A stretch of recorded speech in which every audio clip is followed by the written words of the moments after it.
Okay.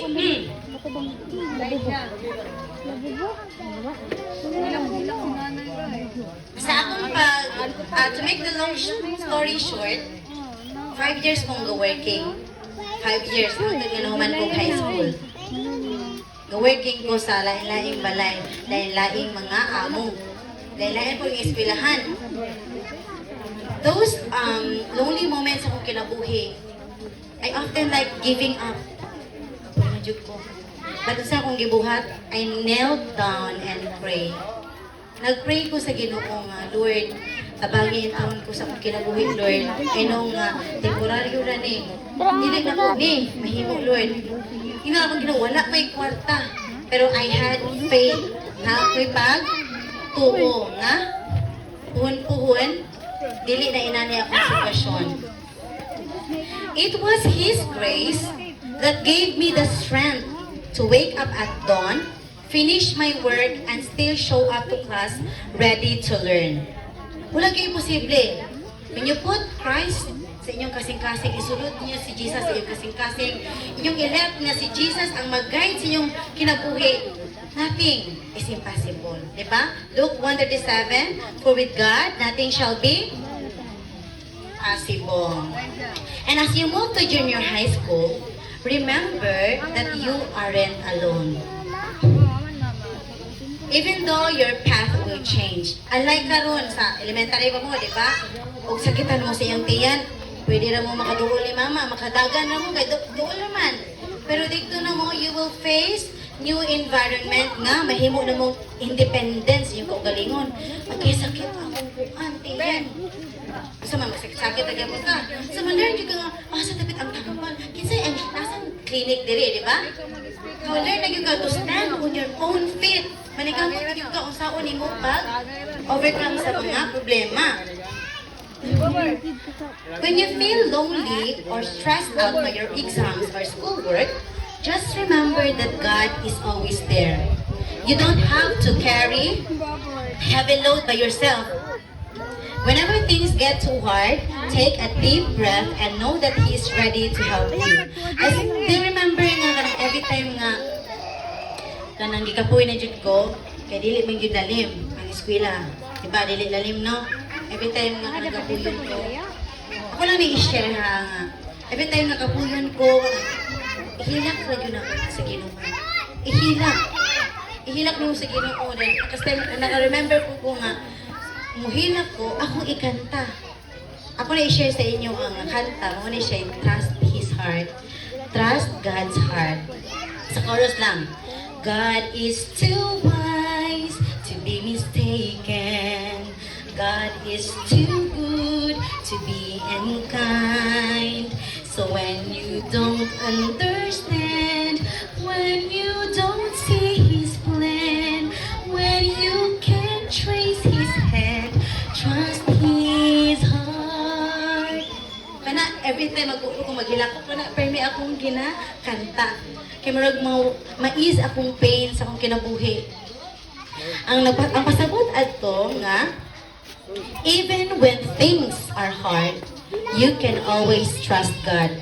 Sometimes you don't understand why bad things will happen, but God is smart and kind.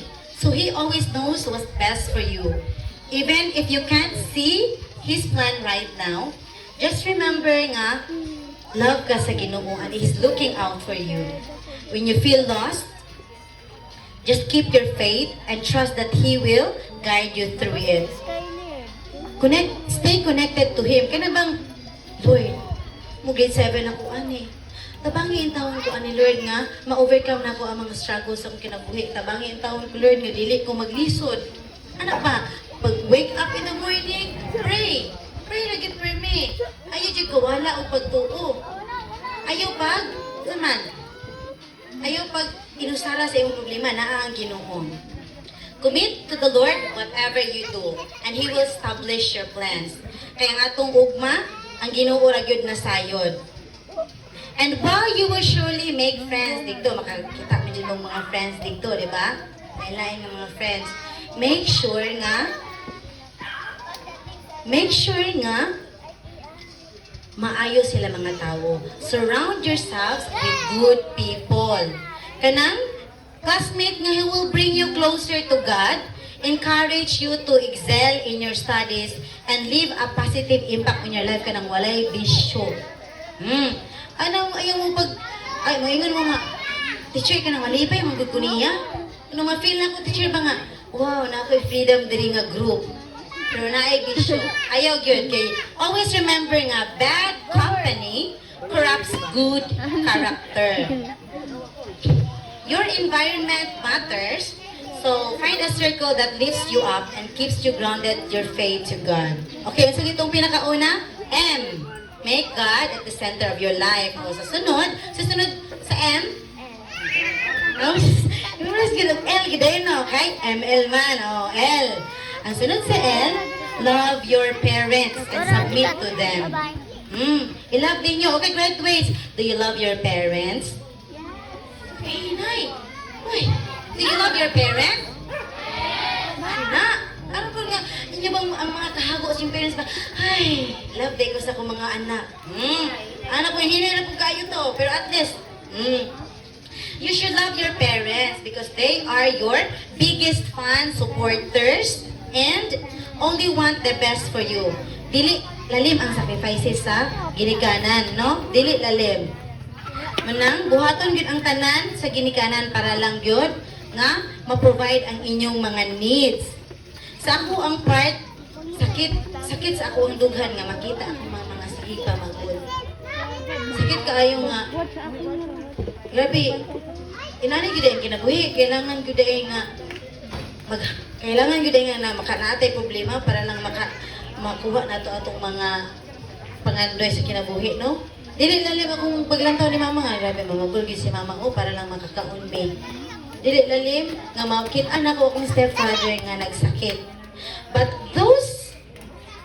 those mga moments akong life, ako siyang gihimo nga encouragement nga kaya naglisod man gani sila, pero naglisod man gani ko, mas naglisod sila. Ako nagiging nga, naglisod man ko sa akong pag-working student sa una, pero mas naglisod si mama. Naglisod akong stepfather. Dili lalim. So, when you feel lazy or tired sa school, kaya nga mga hari, kapuya na kayo may school lang, uy, lami na kayo undang kay, sa mani, uy, kapoy kaayo, naapay mga projects nga, o budget ay kwarta. Ha? Kaya mo ta, pero remember or kanang look at the callous hands of your parents. Natawa ba ilang mga kamot ba? Kung gikapoy ka, natawa ang inyong mga kamot sa inyong parents. Unsa na nakabaga diha o kubal, aron lang nga masupray ang inyong mga needs. They are sacrificing their today for your tomorrow. Love them. So man nato pag-love ang among mga parents, teacher, by doing your best. Buhata ra gyud niyo yung mga best sa school. Makita lang sa mga parents nga nagtinarong mo og eskwela, dako na kay nang kalipay sa teacher ay sa atong mga parents. Di ba parents? No, makita lang nato nang nagtinarong atong mga anak. Nindot na kayo sa pamati. Bahala na ni akong problema. Bahala na gikapoy ko. Bahala, wala. Di na ko kakaon. Basta kayo sa akong mga anak na provide ko. Respect them by obeying their advices. Natural lagi sa mama nga magyaw-yaw. Karong nainahan bitaw kung makaingon ko nga ang pagkasaba gyud sa inahan makaayo sa anak. Tumo anak. Nga ang yaw-yaw sabi mo sige yaw-yaw. Nakaagi na mo yung mama anak. Murag og sa istorya pa yung mama na sa unahan kamo ga pabalik din yung inahan, yung parents kamo padulong pa. Dili sila gusto nga ma-experience ninyo ang mga hardship nga na-experience nila. Munang mga saba gyud na sila. Ang tambag sige ni kanan mao nay magdala sa inyo sa kalambuan. Mga ayaw ninyo baliwa inyong ginikanan. Cherish your parents while they are still alive. Ipakita ko din nga love din yung inyong parents. Dili kay pareha karon nga sa social media nga aya ra sila makaingon nga love nila ilang parents. Anang wala na. Ngayon sila nga, ma, I love you kaayo, ma. Ma, salamat sa imong sakripisyo. Karon, nga naa pa mo'y time nga mo thank you sa inyong parents. Ipakita na ninyo. Ipakita na ninyo. Ayaw hulata nga mawala pa inyong mga parents. Adi sila mo ingon nga, ma, I love you, ma. I love you, pa. Ayaw ninyo hulata nga mawala pa inyong mga parents. Kabalo ba mo nga dili lang tibuok adlaw ang pagpanikamot sa atong mga parents? Wala ihunong na. Kay ang inyong mga panginahanglan, wala po na'y katapusan. Pero luyo ni ini, ang inyong mga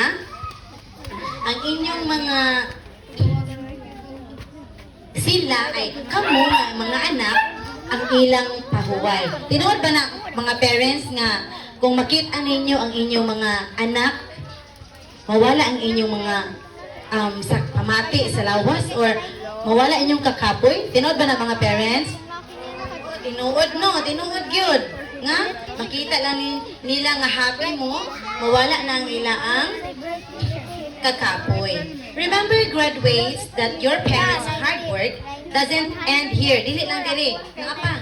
Because you still have many years to reach your dreams. But because of their love, exhaustion, and sacrifices, whether seen or unseen, they truly deserve your deepest gratitude. Okay, graduates, can you look at your parents now? Stand up and natawa inyong mga parents o kung say kauban ninyo karon, inyong ate, inyong kuya, lolo, lola. Show them your kana pong smile ba nga nagpasalamat ba ana. Oh, sa man dili man mo lantaw. Lantawa inyong mga parents. Og igna nga ma, pa, or kinsa na lola or ate. Daghan kayong salamat sa sakripisyo. Okay, 3, 2, 1. Nauso mo, wala na. Ayaw ikaulo yung parents. Okay, say again. 3, 2, 1.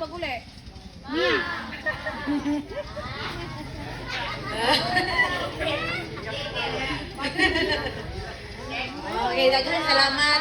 Okay, sige natin. Lingkod na mo. Okay, later on, after this program, ihag ninyo yung mga parents.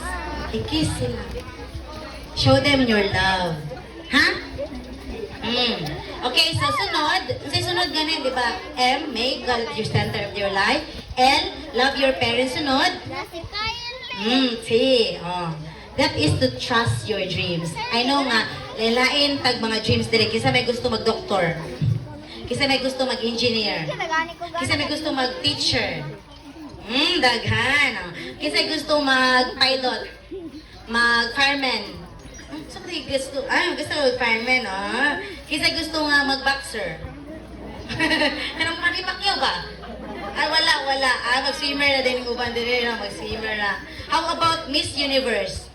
Okay, dahil kayo mga gwapa, wala pa ganahan. Di ganahan mag-Miss Universe? Ha? About si Mia? Di ganahan si Mia mag-Miss Universe? Okay. Ngano mo eskwela man kita mga graduates? Ha? Right?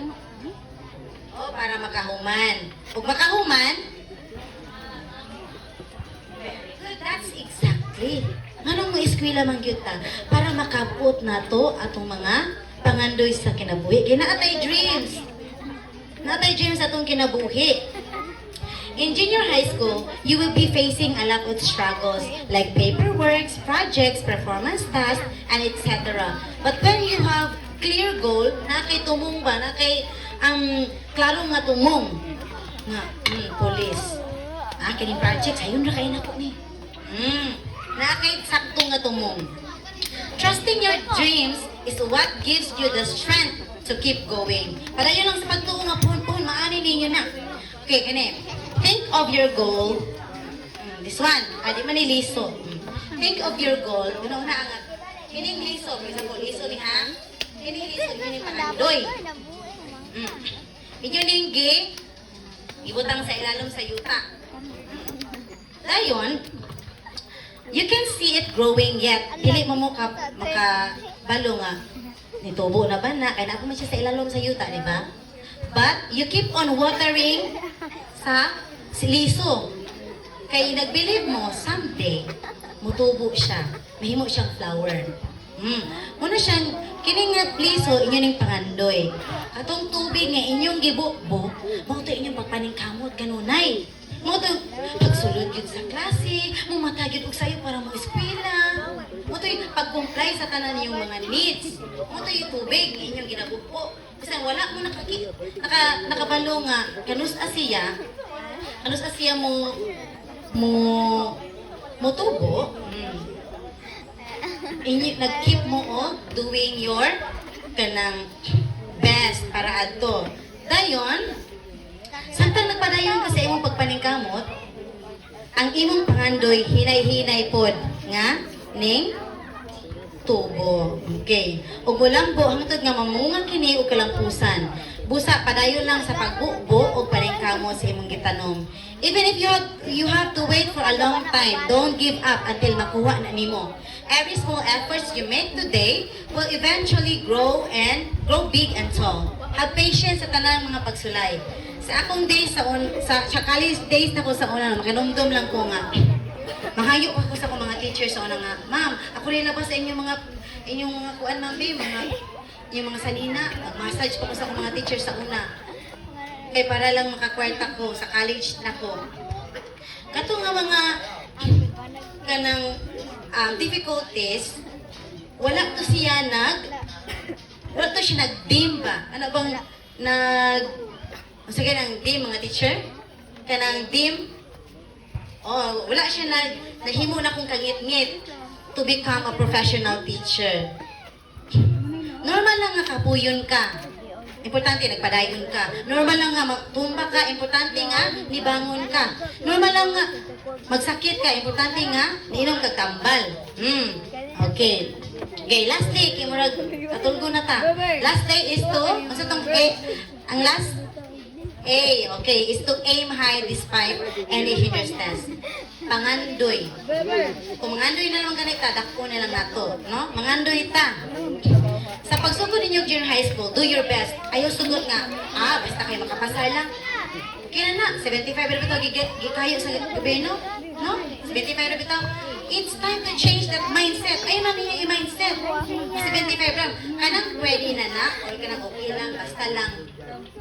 Dili na tabang ninyo. It really limits to what you can achieve and won't help you in the long run. If you always do the bare minimum, you'll never know how talented you are. Muna na siya nagdula ka game ba? Nga nung imo mo namang gitry o reach ang level 1 when you can win the whole game, no? Level 1 na makataman nga, pwede makakaano mo nga ma-win ang isa kadulaan. Always try to do your best so you can grow up and to be successful. Aiming high helps you learn more and makes you feel proud of yourself. Sa akong pag-estudyante, dili ko bright, dili ko maningkamot lang yun ko, naning lang yun ko pa. Naning kamot, naning tiil, kung pwede ulo, naning ulol, naning lapalapa, naning tubod, yan naning. And in every nga exam, in every nga buhaton ako, I do my best. Ako yung buhat akong best. Nato yung time nga, duha to ka department, giusa, BSBA Department of Education, 40 plus, estudyante 40 plus. Giusa kay isa naman may ka-teacher, isa ra among teacher, o tong UTS ko. Believe me or not, third time kung na-high score. Kung third time ko nakadawat og 200, kay every time na high score, tagaan ni teacher og 200, so 600. Katabang kay nako no. Third time ko na high score, 40 ba? So 80 ka na ako. Kabalo mo giusa to nako. Ha? Basta kasama ko sa teacher ba? Ako nilingon. Basta kasama ko sa akong teacher. Basta, inana day ka ha. Sige, kamo, teduan lang muna ko. Nganong inana, ma-perfect ko nga, di man ko ka ng bright kaayo. Yung sa mga ng teacher, every time nga mag-discuss akong teacher, gina-record na ako sa akong cellphone. That's the time nga you will use your phone para mahimong useful kasi i-record. I-record. Kaya diha dayon, ma-memorize nimo or masabtan nimo ang discussion sa teacher. Kung gina-record nimo, ugri sa balay, sige ito ni teacher. Pag ginawon na ko sila ko, mahuda ini. Okay. Muna'y kuan o sa kuan pa life hacks ninyo. I-record. Para pagka kunya, dili na mo maglisod. O nag-study po kong advance. Dili ko nga mag-exam karon po ko magtuon. Dapat study jud kag advance. And before mag-review, dapat mag-pray yun per me. Lord, tagay ko wisdom nga kinitanan akong mga gi-review. Sulod sa akong utok. Gina-review gina ko. That's exactly why I passed my licensure examination test. I aim high. Because I aim high. During my review, I aim to be a top notcher. It might sound ambitious. Ambitious sa kay ka-teacher. Top notcher, yun. Ngayon ko nga, makuan yun eh, matap dyan ko ani. Kaya nagkuhan dyan ko na nga dyan ko matap ko ani. Ambitious siya paminawon, pero nakatabang kay siya na ako nga motivate sa ako ang nga mag-study ko properly.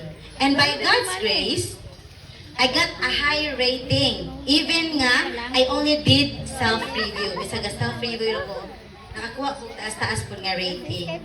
It just shows that aiming high really works. Mabunga siya. Having a big goal keeps you motivated to do your best. If you dream big, you'll reach.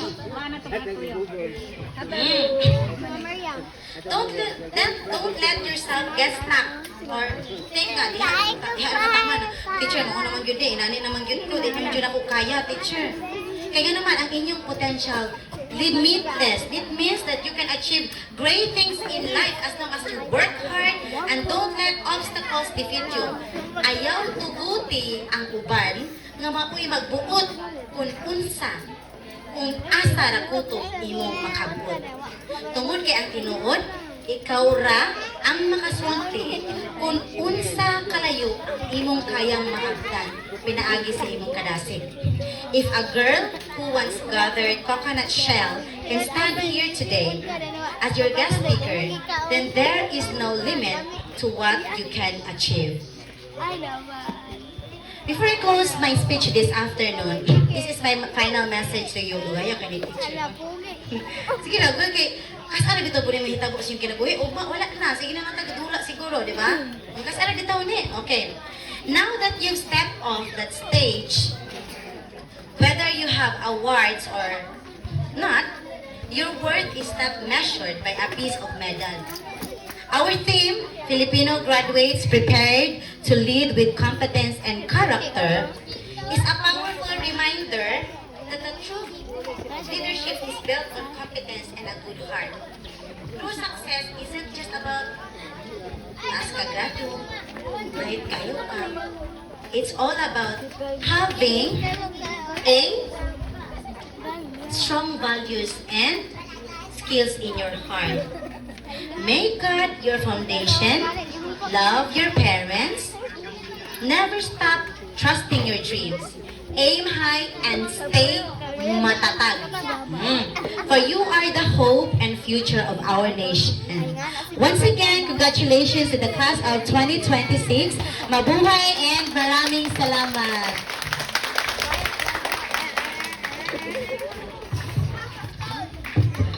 Thank you very much, Ma'am Kuyoka, for your very inspiring message to the graduates. At this juncture, may we call on the stage our teacher in charge, Mrs. Eva Estinang, Ma'am Charlene Humalon, Ma'am Marjorie Siliro, and our barangay captain, Romeo Baguio, for the awarding of the plaque of appreciation to the guests of honor and speaker. Ma'am Tanya Nord. Let me read the citation first. So this is a certificate of appreciation. This certificate is proudly presented to Josephine Q. Kuyoka, has served as guest speaker at the graduation ceremony of Juyo Elementary School. Your insightful words and valuable contribution have inspired and motivated our pupils to reach new heights. We express our deepest gratitude for your dedication and commitment to education. Presented the 30th day of March 2026 at Juyo Elementary School, Juyo sa Pangdalaga, Misamis Occidental. Signed by Teacher in Charge, Mrs. Ava A. Sina.